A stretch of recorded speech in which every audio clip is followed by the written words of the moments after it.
Caso real en Guanajuato. El diario que Amparo Ruiz nunca debió escribir, 1893. Antes de comenzar, una advertencia. Lo que estás a punto de escuchar no es ficción. Es una historia real, registrada en archivos antiguos, susurrada por testigos y olvidada con el paso del tiempo. Pero antes de seguir, dime algo. ¿Desde dónde estás escuchando esta historia? ¿Es de día o la estás escuchando en plena noche? Déjalo en los comentarios. Si este tipo de historias te atraen, suscríbete al canal y activa la campana de notificaciones, porque aquí publicamos relatos reales que nunca debieron quedar en silencio. En este canal exploramos desapariciones reales, casos silenciados y misterios sin resolver en distintas ciudades de México, historias enterradas por el tiempo, que hoy vuelven a salir a la luz. Esto es Misterios Reales, y este es uno de esos casos que jamás debieron ser olvidados. El diario de Amparo Ruiz que nadie debía leer, Guanajuato 1893. Capítulo 1. Hay documentos que atraviesan el tiempo no porque alguien los haya preservado con cuidado, sino porque alguien intentó destruirlos con desesperación. Hay palabras que adquieren poder precisamente cuando se intenta borrarlas de la historia, y hay verdades que permanecen enterradas durante décadas, esperando el momento preciso para emerger desde la tierra misma donde fueron ocultadas. Esta es la historia de un diario, pero no de cualquier diario.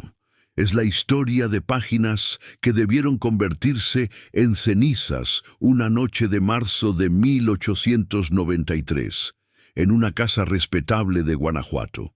Es la historia de palabras que una joven de 19 años escribió con tinta negra sobre papel color crema, sin saber que esas mismas palabras provocarían que su familia ordenara quemar cada objeto que alguna vez tocó. Es la historia de un secreto tan perturbador que quienes lo conocieron prefirieron el fuego a la verdad. Guanajuato, en la última década del siglo XIX, era una ciudad de contrastes marcados, donde la riqueza minera heredada de siglos anteriores convivía con la modernización porfiriana que llegaba en forma de telégrafos, ferrocarriles y una nueva clase política.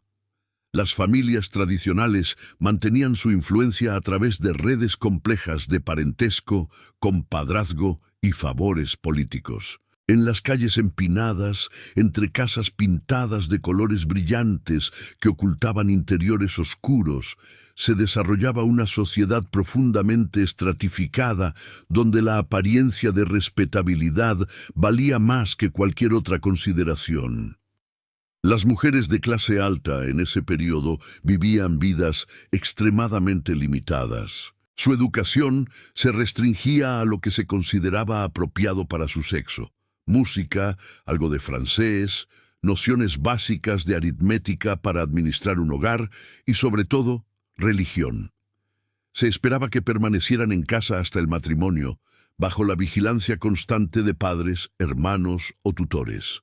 Sus movimientos estaban regulados, sus amistades supervisadas, sus lecturas censuradas. El concepto de privacidad prácticamente no existía para ellas. Cada carta que escribían podía ser leída, cada conversación escuchada, cada pensamiento cuestionado. En este contexto, mantener un diario personal representaba uno de los pocos espacios de libertad posibles. Entre esas páginas, una joven podía expresar pensamientos que nunca podría pronunciar en voz alta, registrar observaciones que serían consideradas inapropiadas, cuestionar el orden establecido que se le presentaba como natural e inmutable. Un diario era, en cierto sentido, un acto de rebeldía silenciosa.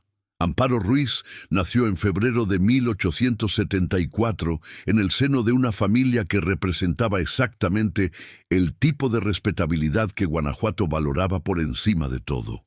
Su padre, don Emilio Ruiz Castellanos, servía como juez de primera instancia en el distrito judicial de la ciudad. No era un cargo menor. Los jueces en el sistema porfiriano ejercían un poder considerable. especialmente en ciudades de provincia, donde el alcance de las autoridades federales se diluía en las realidades locales del caciquismo y las redes de influencia tradicionales. Don Emilio provenía de una familia establecida en Guanajuato desde la época colonial. Sus abuelos habían sido comerciantes prósperos vinculados a la industria minera. Su padre había estudiado leyes en la Ciudad de México y regresado para ocupar diversos cargos en la administración municipal. La familia Ruiz había sabido navegar las turbulentas aguas políticas del siglo XIX mexicano, adaptándose a cada nuevo gobierno sin perder nunca su posición de privilegio. La madre de Amparo, doña Guadalupe Mendoza de Ruiz, venía de una familia igualmente respetable, aunque menos próspera. Su padre había sido notario y su matrimonio con don Emilio había consolidado la posición de ambas familias en la sociedad local. Doña Guadalupe era conocida por su devoción religiosa, su comportamiento impecable y su estricta supervisión del hogar. En una sociedad donde el honor de una familia dependía en gran medida del comportamiento de sus mujeres, ella se aseguraba de que no hubiera el menor motivo de escándalo.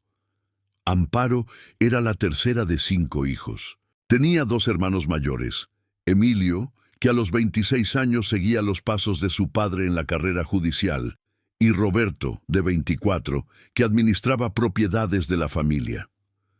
Después de ella venían 2 hermanas menores, Soledad, de 16, y Carmen, de apenas 12 años, en 1893.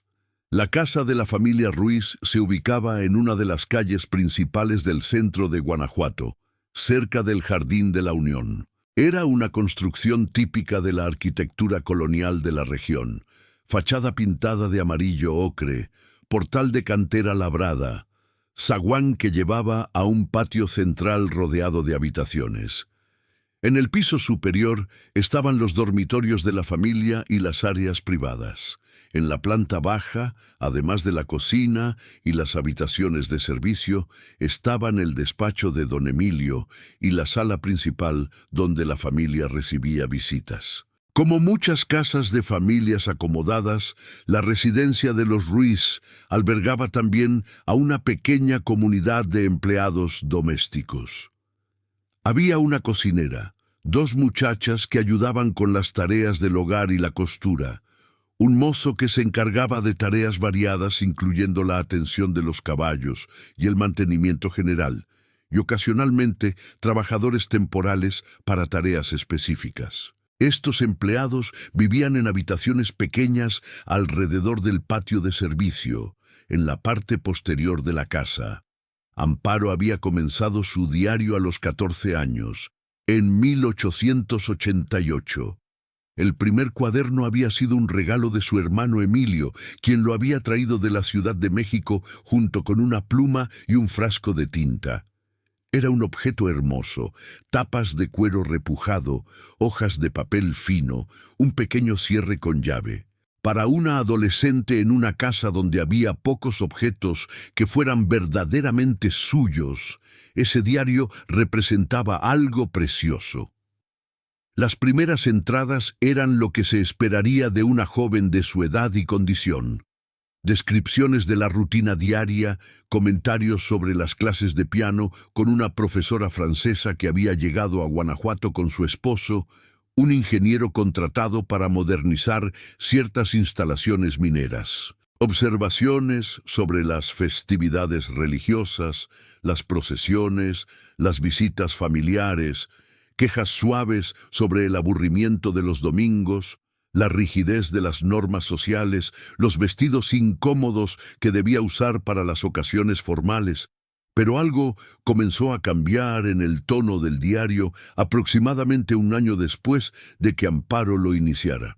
Las entradas se volvieron más largas, más detalladas, más oscuras. La escritura revelaba a alguien que estaba observando su entorno con una claridad incómoda, alguien que empezaba a cuestionar las verdades que le habían enseñado a aceptar sin reflexión. Amparo tenía un talento natural para la escritura. Sus descripciones eran precisas, sus observaciones agudas. Había leído más de lo que era usual para una joven de su posición, aprovechando el acceso a la biblioteca de su padre cuando éste estaba ausente. Había leído novelas que no estaban destinadas a sus ojos, periódicos que explicaban el mundo más allá de las convenciones sociales que limitaban su propia existencia, y había comenzado a escribir sobre cosas que ninguna joven respetable debía siquiera conocer. Capítulo 2. Para entender completamente lo que Amparo Ruiz documentó en su diario durante aquellos 5 años, es necesario comprender primero el mundo en el que vivía. No solamente las circunstancias externas de su vida cotidiana, sino las estructuras invisibles de poder y control que definían cada aspecto de la existencia de las mujeres en el México de finales del siglo XIX. El período conocido como el Porfiriato, llamado así por los más de 30 años durante los cuales Porfirio Díaz gobernó México, se caracterizó por una modernización superficial que coexistía con estructuras sociales profundamente conservadoras. En las ciudades llegaban los ferrocarriles, se instalaban líneas telegráficas, se construían edificios neoclásicos que imitaban la arquitectura europea. Pero debajo de esta apariencia de progreso, las viejas jerarquías coloniales permanecían prácticamente intactas. Las leyes del Porfiriato, aunque formalmente liberales en algunos aspectos, mantenían a las mujeres en un estado de perpetua minoría de edad legal. Una mujer soltera estaba bajo la autoridad de su padre. Una vez casada, esa autoridad se transfería a su esposo. No podía firmar contratos, comprar o vender propiedades, iniciar negocios o tomar decisiones legales sin el consentimiento del hombre que actuaba como su tutor legal. En teoría, estas restricciones existían para protegerlas. En la práctica, las convertían en ciudadanas de segunda clase sin ninguna autonomía real. En Guanajuato, esta situación se veía intensificada por el peso de la tradición. La ciudad había sido uno de los centros mineros más importantes de la Nueva España, y las familias que habían acumulado riqueza durante la época colonial mantenían un control férreo sobre la vida social y económica. Estas familias formaban una red cerrada, vinculada por matrimonios cuidadosamente arreglados que consolidaban fortunas y mantenían el poder dentro de un círculo reducido. Don Emilio Ruiz, como juez, ocupaba un lugar importante en esta red. Su cargo le daba autoridad formal, pero su verdadero poder venía de las conexiones que había cultivado cuidadosamente durante décadas. Conocía los secretos de las familias principales. Había presidido juicios que involucraban disputas de herencia, acusaciones de fraude, casos de honor familiar. Sabía exactamente cómo funcionaba el sistema de favores y obligaciones que realmente gobernaba la ciudad. En su casa, don Emilio mantenía el mismo control absoluto que ejercía en su juzgado. Era un hombre de presencia imponente, alto para los estándares de la época, con una barba gris perfectamente recortada y modales formales incluso con su propia familia. Hablaba poco durante las comidas familiares, pero cuando lo hacía, todos escuchaban en silencio.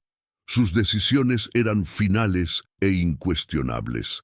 Doña Guadalupe se había adaptado perfectamente a su papel de esposa sumisa y madre vigilante.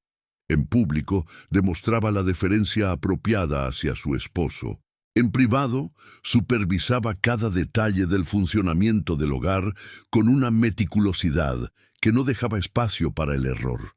Se enorgullecía de mantener una casa respetable donde las apariencias se preservaban sin importar lo que pudiera ocurrir detrás de las puertas cerradas. Para las hijas de la familia, la vida transcurría dentro de límites estrictamente definidos. Sus días seguían una rutina que raramente variaba. Despertar temprano, asistir a misa cuando correspondía, desayunar con la familia, dedicar la mañana a tareas domésticas y labores de costura. Por las tardes, las clases de piano o francés, la lectura de textos aprobados, quizás una visita a alguna familia cercana si estaban acompañadas apropiadamente.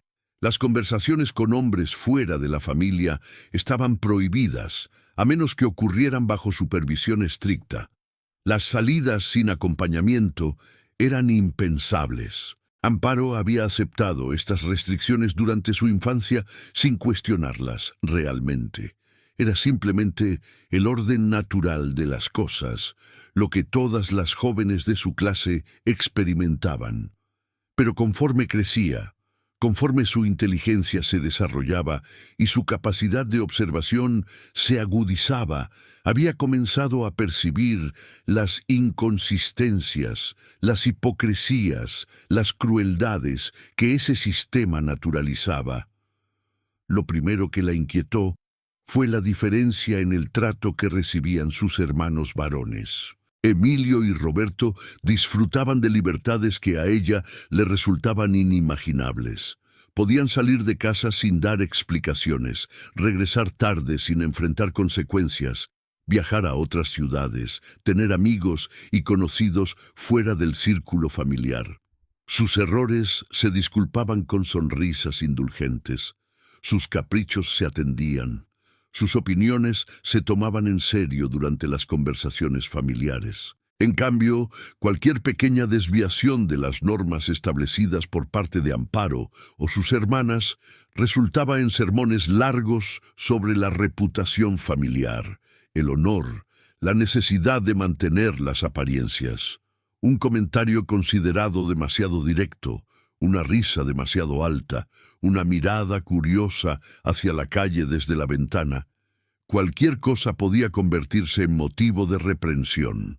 Pero lo que realmente despertó la conciencia de Amparo sobre las estructuras de poder en las que vivía fue algo que presenció cuando tenía 15 años. Una de las muchachas que trabajaban en la casa, una joven llamada Petra, de apenas 17 años, quedó embarazada.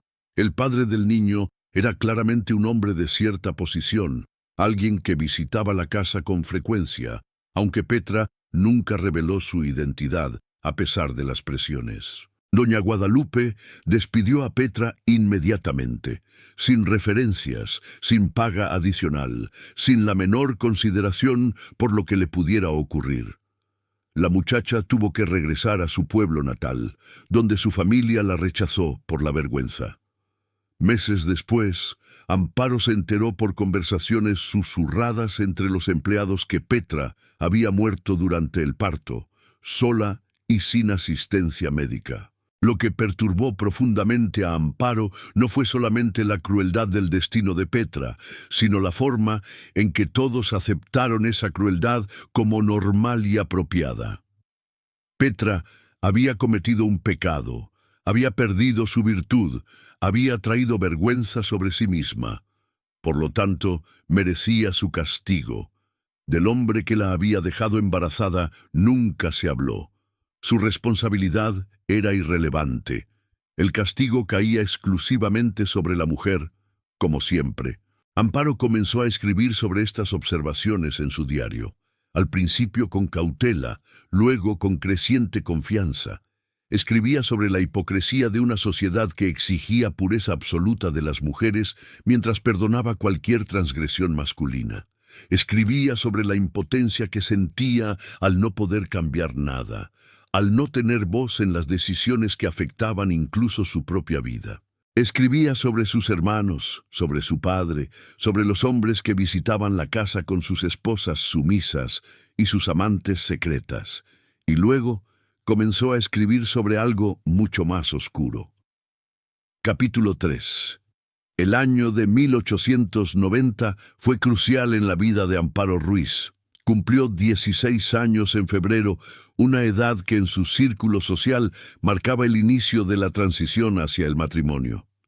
Muchas de sus amigas de la infancia ya estaban comprometidas o incluso casadas. Los padres de Amparo habían comenzado a recibir con mayor frecuencia visitas de familias con hijos en edad casadera, encuentros aparentemente casuales que todos sabían que tenían un propósito específico.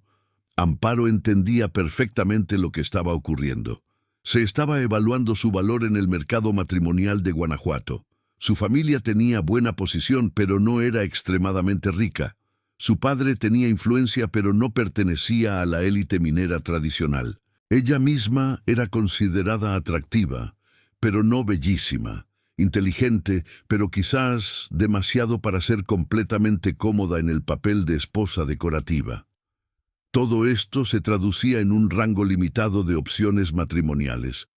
Lo que nadie sabía era que Amparo había tomado una decisión radical para su época y circunstancias.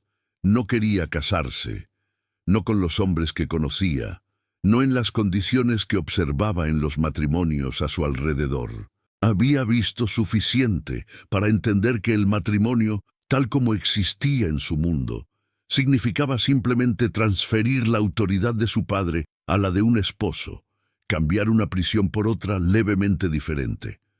Pero en el México de 1890, una mujer soltera de buena familia que rechazaba el matrimonio no tenía muchas alternativas. Las opciones se reducían básicamente a dos: permanecer en casa de sus padres como una carga cada vez más vergonzosa conforme envejecía, o entrar a un convento. Amparo no tenía vocación religiosa genuina, pero había comenzado a considerar seriamente la vida conventual como el mal menor, la única forma de mantener alguna autonomía.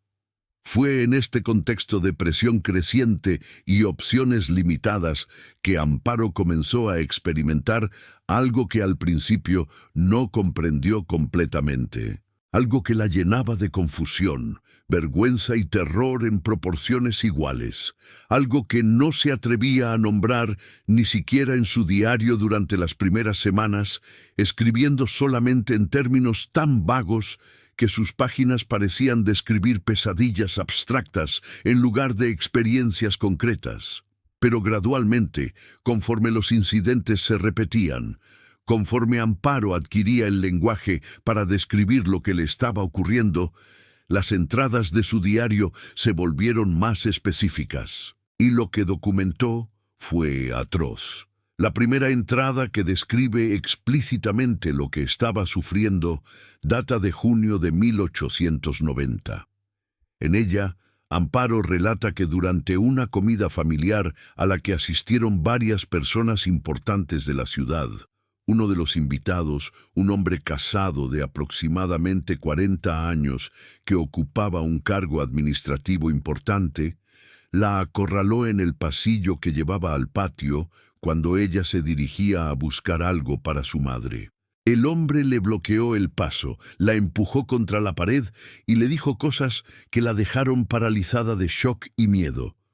Amparo escribió que intentó apartarse, pero el hombre era mucho más fuerte. Le puso una mano en la boca cuando intentó gritar y le susurró que si decía algo nadie le creería, que la culparían a ella por provocarlo, que destruiría su reputación y la de su familia. Luego la tocó de manera inapropiada antes de alejarse tranquilamente, regresando al comedor como si nada hubiera ocurrido. Amparo escribió que pasó el resto de esa tarde en un estado de shock, incapaz de procesar lo que había sucedido. Se sentía sucia, violada, aterrorizada, pero más que nada, se sentía atrapada por la certeza de que el hombre tenía razón. Si decía algo, nadie le creería. O peor, le creerían, pero la culparían a ella de todas formas. Había provocado al hombre de alguna manera, había sido demasiado amigable, demasiado visible, demasiado algo. Las mujeres siempre eran responsables de las acciones de los hombres. Lo que hace que el diario de Amparo sea tan desgarrador es que este no fue un incidente aislado. Durante los siguientes 3 años, Ella documentó de manera meticulosa y sistemática múltiples episodios de acoso, agresión y abuso por parte de diversos hombres que frecuentaban la casa de su familia. Hombres respetables, todos ellos. Hombres con esposas e hijos, hombres con cargos importantes en la administración local, en la iglesia, en los negocios de la ciudad. Amparo escribió sobre un abogado que trabajaba frecuentemente con su padre y que encontraba excusas para quedarse a solas con ella, haciéndole comentarios sobre su cuerpo que la hacían sentir expuesta y vulnerable incluso cuando estaba completamente vestida. Escribió sobre un comerciante que agarraba su mano durante las despedidas y la sostenía demasiado tiempo, acariciándole la palma con el pulgar mientras miraba directamente a su padre como si fuera una broma compartida.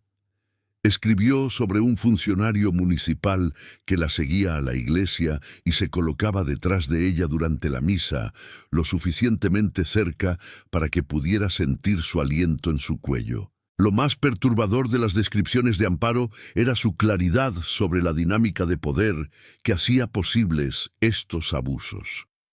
Estos hombres sabían exactamente lo que estaban haciendo. Sabían que Amparo no podía defenderse, que cualquier acusación que hiciera sería descartada o convertida en evidencia de su propia impropiedad. Sabían que la reputación de una joven valía menos que nada comparada con la posición social de hombres establecidos. Sabían que el sistema estaba diseñado para protegerlos a ellos y silenciar a sus víctimas, pero había algo más en el diario de Amparo, algo que elevaría su testimonio de una tragedia personal a un escándalo potencialmente explosivo. Porque Amparo no se limitó a describir sus propias experiencias. Comenzó a documentar un patrón mucho más amplio de abuso sistemático que involucraba a múltiples hombres y múltiples víctimas en toda la ciudad. Amparo había descubierto que no estaba sola. Capítulo 4. La forma en que Amparo comenzó a descubrir el alcance del problema fue casi accidental. En octubre de 1890, durante una reunión social en casa de una familia cercana, se encontró brevemente a solas con Clara Domínguez, una joven de su edad, hija de un comerciante próspero. Las dos habían sido amigas durante la infancia, pero se habían distanciado conforme crecían, como a menudo ocurría cuando las amistades de la niñez se topaban con las restricciones de la adolescencia. Clara parecía nerviosa y eventualmente le preguntó a Amparo en voz baja si alguna vez había tenido problemas con don Pascual Iturriaga, el abogado que trabajaba con el padre de Amparo. La pregunta sorprendió a Amparo, quien había mencionado a Iturriaga en su diario precisamente una semana antes. Después de mirar alrededor para asegurarse de que nadie las escuchaba, las dos jóvenes compartieron sus experiencias en susurros rápidos y aterrorizados. Clara había sido acosada por Iturriaga durante meses. Le había dicho cosas similares. La había tocado de manera inapropiada cuando encontraba oportunidades. Clara tampoco se había atrevido a decir nada, paralizada por el mismo terror que Amparo conocía también. El alivio y la rabia que ambas sintieron al descubrir que no estaban solas, que no habían provocado estos ataques con algún defecto de carácter o comportamiento, fue abrumador. A partir de ese momento, Amparo comenzó a observar con nueva atención. Prestaba atención a las jóvenes que conocía, a sus expresiones cuando ciertos hombres entraban en una habitación, a la forma en que algunas se tensaban o se retiraban cuando eran saludadas por visitantes específicos. Comenzó a hacer preguntas cuidadosas, indirectas, a tantear terreno con otras jóvenes que parecían compartir su incomodidad. Lo que descubrió la horrorizó. Prácticamente todas las jóvenes que conocía tenían historias similares. Algunas habían experimentado acoso verbal, otras habían sido tocadas inapropiadamente.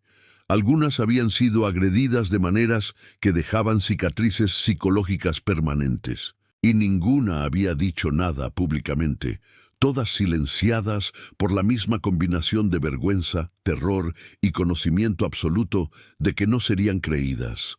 Los nombres que aparecían una y otra vez eran siempre de hombres en posiciones de poder y respetabilidad, comerciantes establecidos, abogados prestigiosos, funcionarios del gobierno, miembros prominentes de organizaciones religiosas y sociales. Hombres que en público eran pilares de la comunidad, modelos de virtud y moralidad, defensores de los valores tradicionales y la decencia pública. Hombres cuyas esposas e hijas vivían aparentemente en la ignorancia de sus verdaderos comportamientos. Amparo comenzó a documentar todo esto en su diario con una meticulosidad casi obsesiva.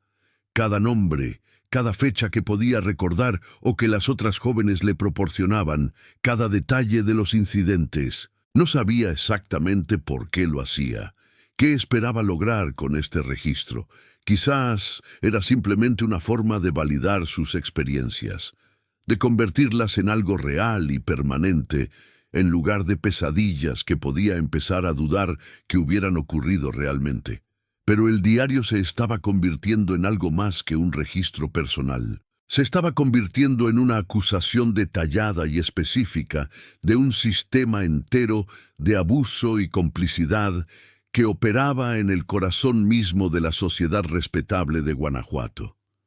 Lo que Amparo estaba documentando no era simplemente una colección de hombres depredadores actuando independientemente. Lo que emergía de las páginas de su diario era un patrón de comportamiento facilitado y protegido por redes de complicidad masculina. Estos hombres se conocían entre sí, trabajaban juntos, se reunían en los mismos clubes sociales y operaban bajo un entendimiento implícito de impunidad total. Amparo escribió sobre conversaciones que había escuchado accidentalmente entre su padre y sus amigos, comentarios sobre jóvenes de la ciudad, hechos en tonos que hacían que se estremeciera. Escribió sobre la forma en que estos hombres se cubrían mutuamente, cómo descartaban cualquier rumor incómodo como habladurías de mujeres histéricas o envidiosas. Escribió sobre un caso que su padre había manejado donde una joven había intentado acusar a un hombre prominente de agresión y cómo el caso había sido desestimado rápidamente mientras la reputación de la joven era destruida sistemáticamente. Pero había una dimensión adicional en el diario de Amparo que lo hacía aún más peligroso para quienes eventualmente intentarían destruirlo. Porque entre todos los nombres que Amparo documentó, entre todos los perpetradores que identificó con fecha, hora y descripción detallada de sus acciones, había uno que aparecía con frecuencia devastadora: el nombre de su propio padre. Capítulo 5. Don Emilio Ruiz. Castellanos no era simplemente parte del sistema que permitía estos abusos, era uno de sus más prolíficos perpetradores. Y Amparo, viviendo en su casa, teniendo acceso a espacios y conversaciones que otros no podían presenciar, había acumulado evidencia extensa de sus acciones a lo largo de años. Las primeras referencias al comportamiento de su padre en el diario son de 1891, aunque es posible que Amparo hubiera comenzado a sospechar antes, pero no se atreviera a escribirlo. La entrada inicial es breve y ambigua, describiendo cómo su padre había llamado a una de las empleadas domésticas a su despacho y la había mantenido allí por más de una hora, después de lo cual la muchacha había salido visiblemente alterada, con los ojos rojos de llorar.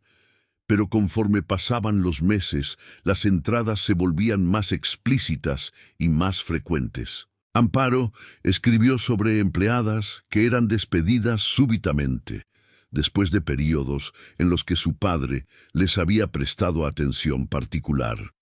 Escribió sobre jóvenes campesinas que llegaban a la casa buscando ayuda con problemas legales que involucraban a sus familias, y la forma en que su padre Las hacía regresar varias veces, siempre encontrando razones para que volvieran, siempre insistiendo en reunirse con ellas a solas. La entrada más devastadora, escrita en marzo de 1892, describe un incidente que Amparo presenció parcialmente. Una joven de aproximadamente 17 años, hija de un campesino que trabajaba tierras cercanas a propiedades de la familia, había venido a la casa con su padre anciano. Tenían un problema con el lindero de su terreno que un vecino más poderoso estaba tratando de apropiarse. Necesitaban la intervención judicial de don Emilio. Amparo escribió que su padre había hablado con ambos, padre e hija, en su despacho. Luego había despedido al padre con promesas de ayuda, pero había pedido a la joven que permaneciera para darle instrucciones sobre documentos que necesitaba traer. El padre había salido, confiado en dejar a su hija bajo el cuidado de un hombre de posición y respetabilidad. Lo que ocurrió después Amparo lo reconstruyó de varias fuentes. Escuchó la voz elevada de su padre desde el despacho, no enojada, sino en un tono que reconoció con náusea como similar al que usaba cuando estaba ebrio y complacido consigo mismo. Escuchó sollozos sofocados. Más tarde, cuando la joven salió corriendo de la casa, Amparo intentó alcanzarla pero no lo logró. No. Preguntó discretamente a uno de los mozos que había visto algo y éste, después de mucha vacilación y haciéndola prometer que no revelaría su nombre, le contó que había visto a la joven con el vestido desgarrado, el cabello desordenado, marcas en el cuello. El caso legal de la familia campesina nunca prosperó. Perdieron su tierra. La joven dejó de venir a la ciudad. Amparo supo después, a través de la red informal de información que manejaban los empleados domésticos, que la muchacha se había casado rápidamente con un hombre mucho mayor de su pueblo, probablemente porque ya no era considerada elegible para mejores candidatos, después de lo que se asumía que había sido un encuentro consensual con un hombre de la ciudad. Esta no era una historia única. Amparo documentó al menos 8 casos similares que involucraban a su padre durante el período entre 1891 y 1893. Los nombres de las víctimas cuando los conocía. Las fechas aproximadas. Las circunstancias. El patrón era consistente. Mujeres jóvenes de clase baja que necesitaban algo que solo él podía proporcionar en su capacidad de juez. Mujeres que no tenían recursos para resistirse o denunciar. Mujeres a quienes nadie les creería si hablaban. Pero don Emilio no limitaba sus atenciones a mujeres de clase baja. Amparo escribió también sobre incidentes que involucraban a jóvenes de familias conocidas. La diferencia era que en estos casos su padre era más cauteloso, más sutil. No podía permitirse el tipo de agresión directa que empleaba con víctimas más vulnerables. En cambio, usaba su posición para crear situaciones de aislamiento, para presionar, para hacer que estas jóvenes sintieran que no tenían opción excepto tolerar sus avances. Y había algo más, algo que Amparo registró con una mezcla de horror e incomprensión. Su padre parecía disfrutar específicamente del poder que ejercía sobre estas mujeres. No era simplemente deseo físico, era el placer de la dominación, de saber que podía hacer lo que quisiera sin consecuencias, de ver el terror en los ojos de sus víctimas y saber que ese terror venía de su poder absoluto sobre ellas. Amparo escribió extensamente sobre sus propios sentimientos al descubrir la verdadera naturaleza de su padre, el hombre que había sido una figura de autoridad durante toda su vida, el hombre cuya aprobación había buscado durante su infancia, el hombre a quien se suponía debía respetar y obedecer sin cuestionamiento, era un depredador serial que usaba su posición para victimizar a mujeres indefensas. Escribió sobre la náusea que sentía durante las comidas familiares, sentada a la mesa con su padre, escuchándolo hablar sobre justicia y moralidad, mientras ella sabía exactamente qué tipo de hombre era realmente. Escribió sobre su madre, quien debía saber algo, pero elegía la ignorancia deliberada, prefiriendo las apariencias de un matrimonio respetable a la verdad devastadora. Y escribió sobre su propia impotencia, porque incluso sabiendo todo lo que sabía, incluso teniendo el registro detallado en su diario, ¿qué podía hacer? Era una joven sin recursos propios, completamente dependiente de su familia, viviendo en una sociedad que no le daba voz ni autoridad. Si intentaba exponer a su padre, nadie le creería. O peor, la encerrarían por histérica, la enviarían a un convento, la borrarían de la existencia social. El diario se convirtió en su único recurso, su única forma de resistencia. Al documentar todo meticulosamente, al nombrar a los perpetradores, al registrar los crímenes, Amparo estaba creando un testimonio que, incluso si nunca fuera leído, al menos existiría. La verdad estaría escrita en algún lugar, aunque permaneciera oculta. No podía saber entonces que su diario eventualmente sería encontrado. Tampoco podía imaginar el precio que pagaría por mantenerlo. Capítulo 6. El año de 1893 comenzó con cambios significativos en la vida de Amparo. En enero, su hermano Emilio se casó con la hija de otro juez de la ciudad, consolidando aún más la posición de la familia en las redes de poder local. La boda fue un evento social importante, con celebraciones que duraron varios días y que reunieron a toda la élite de Guanajuato. Durante las festividades, Amparo fue presentada formalmente a varios pretendientes potenciales. Tenía ya 19 años, una edad donde empezaba a ser considerada peligrosamente cercana a la soltería permanente. Sus padres estaban cada vez más ansiosos por arreglar un matrimonio apropiado. Don Emilio había dejado claro que si no aceptaba alguna propuesta pronto, tomaría la decisión por ella. Uno de los pretendientes era don Vicente Salazar, un viudo de 42 años con 3 hijos de su matrimonio anterior. Era dueño de varias propiedades rurales y tenía una posición cómoda, aunque no excepcional. Era considerado una buena opción para Amparo, precisamente porque, dado que ya había estado casado y tenía herederos, sus expectativas no serían tan altas.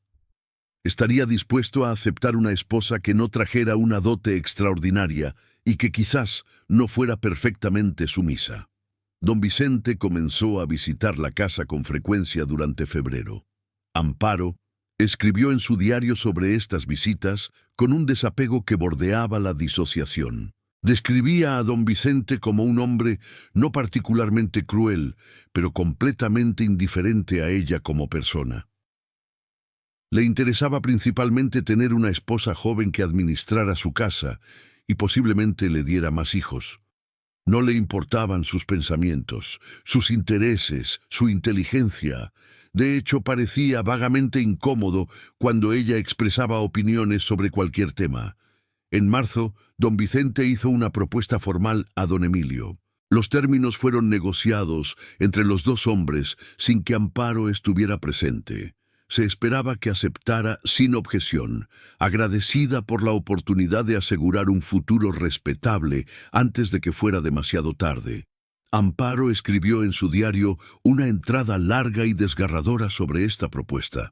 Describió la sensación de estar siendo vendida, de que su vida completa estaba siendo decidida por hombres que la veían como una propiedad a ser transferida. Escribió sobre la certeza de que el matrimonio con don Vicente significaría el fin de cualquier autonomía, que pasaría el resto de su vida atendiendo las necesidades de un hombre que no la conocía ni quería conocerla, criando a sus hijos, envejeciendo en el aislamiento de una casa rural, sin siquiera las pocas libertades que tenía en casa de sus padres.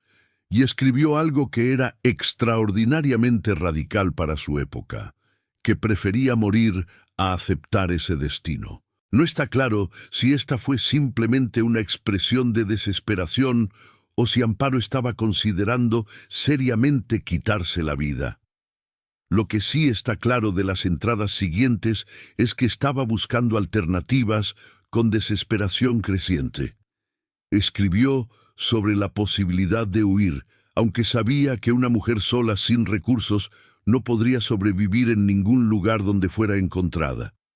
Escribió sobre el convento, aunque la idea la llenaba de una mezcla de alivio y desesperación. Fue en este contexto de presión extrema que Amparo tomó una decisión que sellaría su destino.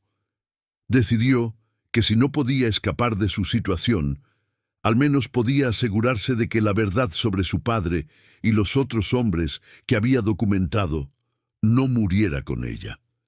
Decidió que su diario tenía que ser entregado a alguien que pudiera hacer algo con la información. El problema era determinar a quién. ¿Quién en Guanajuato estaría dispuesto a actuar basándose en las acusaciones de una joven contra hombres establecidos? ¿Quién tendría tanto el poder como la voluntad de enfrentar el escándalo que resultaría? Amparo consideró varias opciones.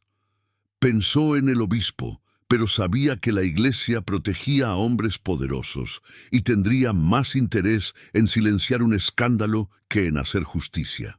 Pensó en las autoridades estatales, pero la red de complicidades se extendía más allá de Guanajuato, y cualquier investigación sería saboteada desde dentro. Pensó en periódicos, pero los periodistas que se atrevían a publicar acusaciones contra hombres prominentes tendían a encontrar sus carreras arruinadas o peor. Finalmente, Amparo decidió que su mejor opción era el padre Miguel Valdés, un sacerdote relativamente joven que había llegado a Guanajuato apenas 2 años antes y que tenía reputación de ser progresista e incorruptible. Había pronunciado sermones sobre la justicia social que habían incomodado a varios miembros prominentes de su congregación. Había defendido públicamente a campesinos en disputas con terratenientes. Parecía ser alguien que valoraba la verdad por encima de las conveniencias sociales. Amparo escribió que planeaba copiar las secciones más importantes de su diario y entregarlas al padre Valdés, explicándole la situación y pidiéndole que usara la información como mejor le pareciera. No esperaba que esto la salvara del matrimonio con don Vicente, pero al menos la verdad estaría en manos de alguien fuera de su familia. Comenzó el proceso de copiar su diario a mano. Era una tarea enorme. Cientos de páginas de escritura pequeña y apretada. Trabajaba por las noches, después de que todos se habían acostado, usando la luz mínima de una vela para no atraer atención. Le tomó casi 2 semanas completar una copia parcial que incluía los casos más serios y los nombres más importantes. Pero antes de que pudiera llevar su plan a cabo, algo ocurrió. El 13 de marzo de 1893, 2 semanas antes de que estuviera programada la boda con don Vicente, Amparo Ruiz murió súbitamente. Capítulo 7. La muerte de Amparo fue oficialmente atribuida a fiebre tifoidea, una enfermedad común en la época que podía matar en cuestión de días. Según el certificado de defunción firmado por el médico de la familia, Amparo había desarrollado síntomas repentinos de fiebre alta, dolor abdominal intenso y delirio. Su condición se deterioró rápidamente y murió menos de 48 horas después de los primeros síntomas. La familia Ruiz organizó un funeral discreto. Amparo fue enterrada en el Panteón Municipal en una ceremonia privada a la que solo asistieron familiares cercanos y algunos amigos íntimos. No hubo el tipo de conmemoración pública que se habría esperado para una joven de familia prominente. La impresión general era que la familia quería manejar su dolor en privado, lo cual era comprensible aunque un poco inusual. Lo que nadie fuera de la familia sabía era lo que había ocurrido inmediatamente después de la muerte de Amparo. Lo que ocurrió quedó registrado años después en testimonios fragmentarios de personas que trabajaban en la casa, testimonios que solo saldrían a la luz cuando el diario de Amparo fuera finalmente descubierto. Según estos relatos, en la noche misma en que Amparo murió, don Emilio ordenó que todas las pertenencias de su hija fueran reunidas. Todo, su ropa, sus libros, sus objetos personales, cada papel en su habitación, todo fue amontonado en el patio trasero. Y entonces don Emilio personalmente prendió fuego a todo. Los empleados que presenciaron esto dijeron que don Emilio supervisó la quema durante horas, asegurándose de que nada sobreviviera. Removía las cenizas con un palo, separaba cualquier cosa que no se hubiera consumido completamente y la arrojaba de vuelta al fuego. Su esposa, doña Guadalupe, estaba con él, también vigilando, también asegurándose de que la destrucción fuera total. Cuando uno de los mozos preguntó por qué estaban destruyendo todo en lugar de conservar recuerdos de su hija, don Emilio respondió que era para proteger a Amparo, que había cosas entre sus pertenencias que podían dañar su memoria, que era mejor que todo se perdiera que permitir que su reputación fuera manchada después de su muerte. Esto era extraordinario incluso para la época. Era común que las familias conservaran objetos de familiares fallecidos como recuerdos, especialmente de hijos jóvenes. La destrucción completa y deliberada de todo lo que había pertenecido a Amparo sugería algo mucho más oscuro que el deseo de proteger su memoria. Lo que don Emilio no sabía era que no todo había sido destruido, porque había una persona en la casa que había conocido sobre el diario de Amparo, que sabía lo que contenía, y que tomó una decisión que pondría en peligro su propia vida. Martín Contreras tenía 28 años en 1893. Había trabajado para la familia Ruiz durante 6 años, primero como mozo general y luego en tareas más especializadas que incluían el mantenimiento del despacho de don Emilio y otras áreas de la casa. Era un hombre tranquilo, reservado, que realizaba su trabajo eficientemente y evitaba llamar la atención. Lo que nadie en la familia sabía era que Martín sabía leer y escribir, habilidades inusuales para alguien de su clase, y que había aprendido años antes gracias a un sacerdote que había intentado educarlo. Tampoco sabían que Martín, en varias ocasiones durante los últimos 2 años, había observado a Amparo escribiendo en su diario cuando ella creía estar sola. Había visto la intensidad con la que escribía, la forma en que escondía el cuaderno cuando escuchaba pasos acercándose. Una vez, cuando Amparo había olvidado su diario en el jardín, Martín lo había encontrado. En lugar de devolverlo inmediatamente, había leído algunas páginas. Lo que leyó lo había impactado profundamente. Reconoció nombres que conocía, situaciones que había presenciado parcialmente sin entender completamente lo que estaba ocurriendo. Y entendió que Amparo estaba documentando algo importante y peligroso. Después de la muerte de Amparo, cuando Martín fue convocado para ayudar a reunir sus pertenencias, tuvo solamente minutos para actuar. Sabía que si el diario era descubierto por don Emilio, sería destruido. Y sabía, por las páginas que había leído, que el diario contenía información que no debía perderse. En el caos de la reunión de pertenencias, en un momento en que estaba solo en la habitación de Amparo, Martín encontró el diario escondido en un lugar ingenioso dentro del colchón de la cama. Amparo había hecho un corte cuidadoso en la tela y había escondido el cuaderno entre el relleno. Martín lo extrajo rápidamente y lo escondió bajo su camisa. Pero había más. En el mismo escondite encontró las páginas que Amparo había estado copiando, las secciones que había planeado entregar al padre Valdés. Martín también tomó estas páginas. Durante el resto de ese día terrible, mientras las pertenencias de Amparo ardían en el patio, Martín mantuvo el diario escondido. Esa noche, en su pequeña habitación, leyó grandes secciones a la luz de una vela, cada vez más horrorizado por lo que encontraba en esas páginas. Martín enfrentaba ahora un dilema devastador.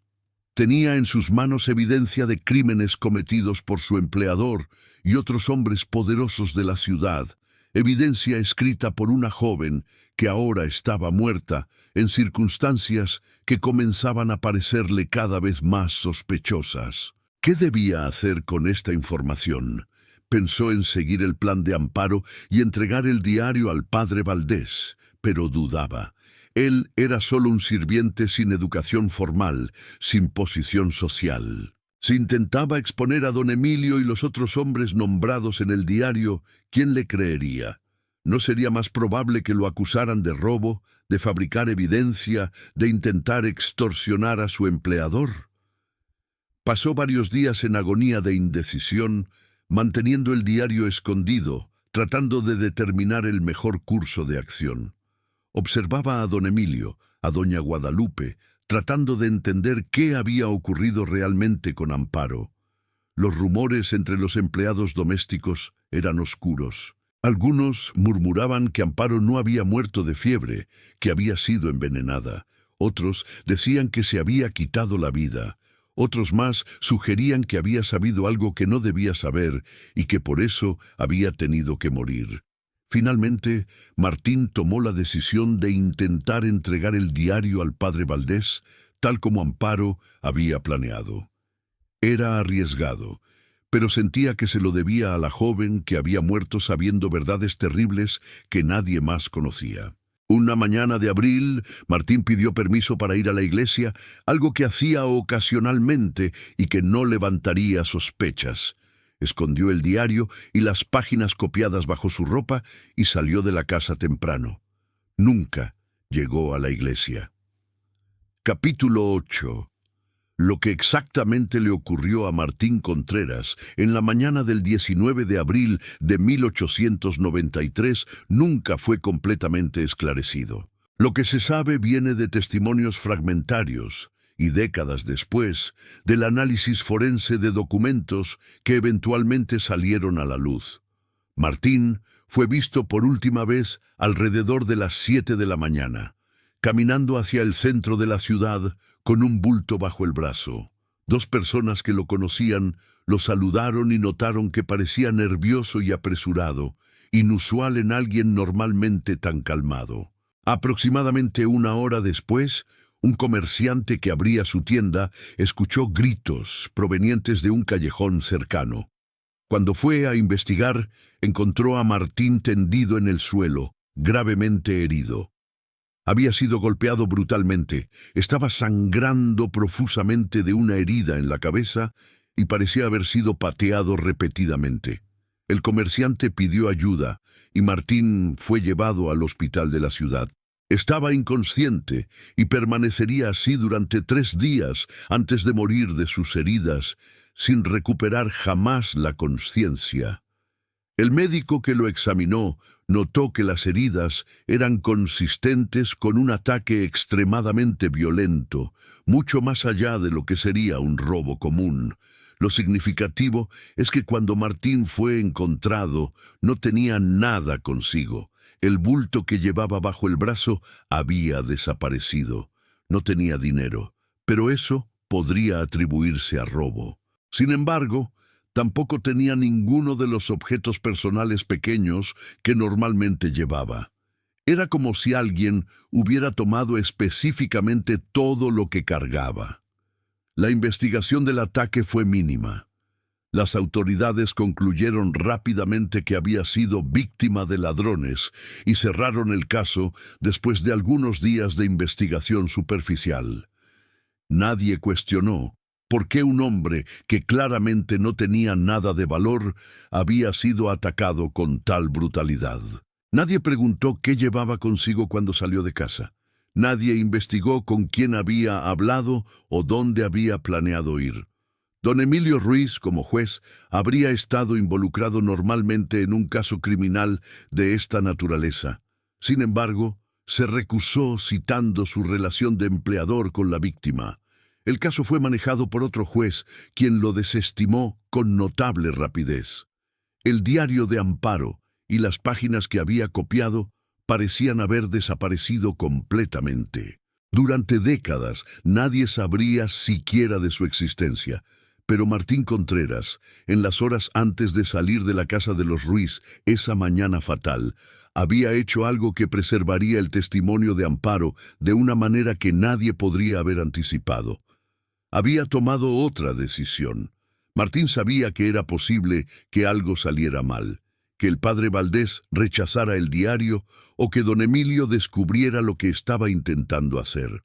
Por eso, la noche anterior a su salida, había tomado las páginas más importantes del diario de Amparo, aquellas que nombraban específicamente a los perpetradores principales y describían los crímenes más serios, y las había escondido. Las había envuelto cuidadosamente en tela encerada para protegerlas de la humedad. Las había colocado dentro de una caja de metal que había tomado de los desechos de la casa y las había enterrado.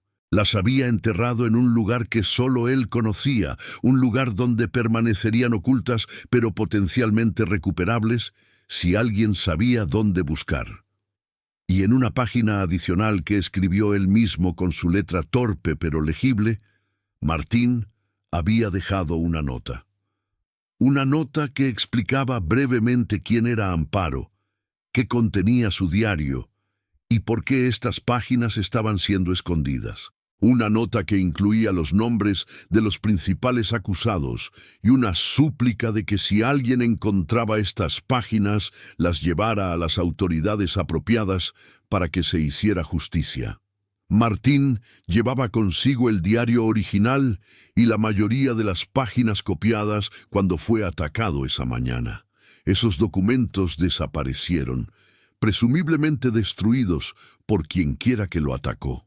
Pero las páginas más importantes, las más incriminatorias, permanecieron enterradas donde Martín las había escondido. Permanecieron allí durante 37 años. Fue en 1930 cuando un trabajador de construcción, excavando para los cimientos de una nueva edificación en una zona que había sido un jardín comunitario en 1893, encontró una caja de metal corroída pero intacta. Dentro estaban las páginas que Martín Contreras había enterrado, todavía legibles, a pesar de las décadas transcurridas. El trabajador las llevó a las autoridades locales, donde inicialmente fueron tratadas como una curiosidad histórica. Pero cuando alguien comenzó a leer el contenido, cuando los nombres fueron reconocidos, cuando el alcance de lo que se describía fue comprendido, el descubrimiento se convirtió en algo mucho más significativo. Para 1930, muchos de los hombres nombrados en las páginas ya habían muerto. Don Emilio Ruiz había fallecido en 1915. Varios de los otros perpetradores principales también habían muerto, pero algunos todavía vivían. Y más importante, sus familias vivían, familias prominentes que mantenían poder e influencia en Guanajuato. Hubo un intento inmediato de suprimir los documentos. Las familias afectadas argumentaron que eran falsificaciones, que no podían ser tomados en serio, que publicarlos causaría daño innecesario a personas inocentes. Hubo presiones políticas, amenazas legales, ofertas de dinero. Pero algo había cambiado en México desde 1893. La revolución había sacudido las viejas estructuras de poder. Había más espacio para cuestionar a las élites tradicionales. Y había periodistas, activistas, académicos, que vieron en estas páginas no solamente un escándalo histórico, sino evidencia de un sistema de abuso que, aunque menos extremo, todavía operaba en formas reconocibles. Las páginas fueron eventualmente publicadas en fragmentos en varios periódicos nacionales y locales durante 1931. causaron exactamente el tipo de escándalo que la familia Ruiz había intentado evitar 38 años antes. Hubo investigaciones, aunque limitadas por el hecho de que la mayoría de los involucrados estaban muertos. Hubo debates públicos sobre el tratamiento de las mujeres, sobre el abuso de poder, sobre la complicidad de las instituciones en proteger a hombres poderosos. La historia de Amparo Ruiz se convirtió en un símbolo. Su diario, o al menos los fragmentos que sobrevivieron, fue visto como un testimonio de coraje extraordinario. Una joven que, sabiendo que no tenía poder para cambiar su situación, había documentado meticulosamente la verdad de lo que experimentaba y observaba. Una joven que había intentado, incluso a riesgo de su propia seguridad, asegurarse de que esa verdad fuera preservada. Martín Contreras también fue reivindicado, reconocido póstumamente como alguien que había arriesgado y perdido su vida para proteger un testimonio que sabía era importante. Su muerte, anteriormente descartada como el resultado de un robo común, fue reexaminada a la luz de lo que ahora se sabía. Aunque era imposible probar nada definitivamente después de tantas décadas, había poco espacio para dudar de que Martín había sido asesinado para silenciarlo. La muerte de Amparo también fue cuestionada. Los síntomas de fiebre tifoidea, señalaron algunos médicos, eran notablemente similares a los síntomas de envenenamiento por arsénico, un método común de asesinato en la época que era difícil de detectar sin análisis químicos sofisticados. El hecho de que don Emilio hubiera ordenado inmediatamente la destrucción completa de todas las pertenencias de su hija, que el funeral hubiera sido apresurado y privado, que la familia hubiera mostrado más preocupación por la reputación que por honrar su memoria, todo sugería que sabían algo sobre su muerte que nunca habían revelado. Nunca se pudo probar que Amparo hubiera sido asesinada. Su cuerpo, enterrado sin embalsamar en el calor de marzo, se había descompuesto completamente mucho antes de que las páginas fueran descubiertas. No había forma de realizar un análisis forense. Pero en la corte de la opinión pública, basándose en la totalidad de las circunstancias, muchos concluyeron que Amparo Ruiz probablemente había sido asesinada por su propia familia cuando descubrieron que estaba documentando secretos que podían destruirlos a todos. La familia Ruiz nunca se recuperó del escándalo. Los descendientes de don Emilio enfrentaron rechazo social, perdieron posiciones políticas y profesionales, se dispersaron a otras ciudades tratando de escapar de la vergüenza. La casa donde Amparo había vivido y muerto fue eventualmente vendida y convertida en apartamentos. El despacho donde don Emilio había ejercido su poder sobre víctimas indefensas fue convertido en una tienda. El padre Miguel Valdés, a quien Amparo había planeado entregar su diario, había muerto en 1923. Nunca supo que una joven había confiado en él lo suficiente para intentar revelarle una verdad terrible.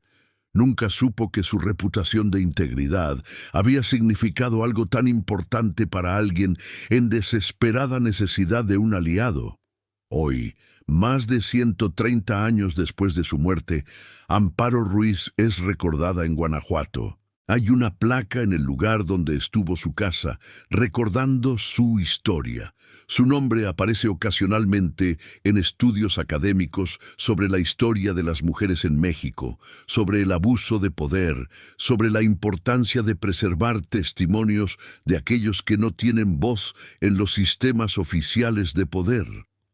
Las páginas de su diario que sobrevivieron se conservan ahora en el Archivo Histórico de Guanajuato, disponibles para investigadores con permiso especial. Son páginas frágiles, amarillentas, escritas en tinta que se ha desvanecido con el tiempo, pero que todavía es legible. Páginas que llevan la letra cuidadosa de una joven de 19 años que entendió que las palabras podían ser una forma de resistencia, que la verdad escrita y preservada tenía un poder que sobrevivía incluso cuando quienes intentaban destruirla creían haber triunfado. Su historia es un recordatorio de que hay secretos enterrados en la historia de cada lugar.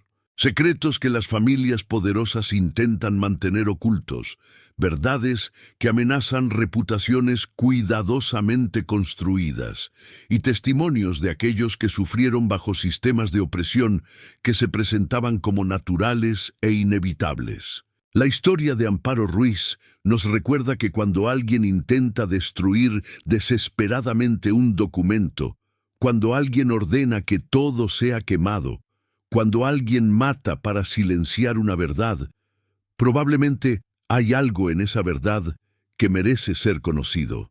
Y nos recuerda que a veces, contra todas las probabilidades, la verdad encuentra su camino hacia la luz, incluso si toma décadas, incluso si viene de manos inesperadas, incluso si emerge literalmente desde debajo de la tierra donde fue escondida.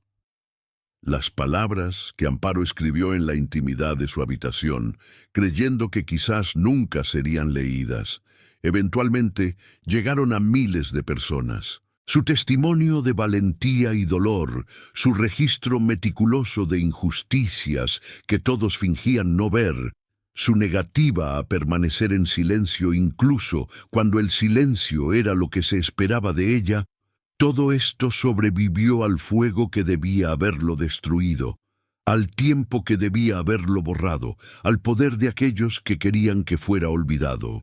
Y así, la joven que murió a los 19 años en circunstancias sospechosas, enterrada rápidamente en una tumba que su familia raramente visitaba, olvidada durante décadas, se convirtió finalmente en una voz que no pudo ser silenciada completamente.